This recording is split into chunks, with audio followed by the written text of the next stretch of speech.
प्रकाश आंबेडकरांचे आंदोलन हे सरकार निर्मित आहे अशी नाना पटोलेंची प्रतिक्रिया काही प्रसार माध्यमांनी प्रसारित केली आहे।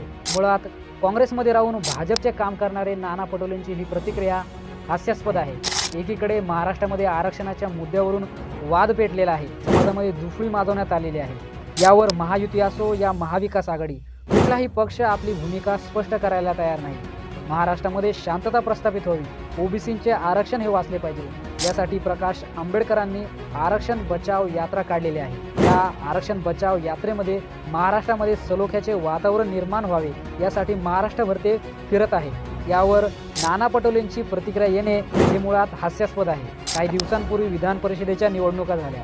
या निवडणुकांमध्ये महाविकास आघाडीच्या 12 आमदारांनी भाजपला मतदान केले।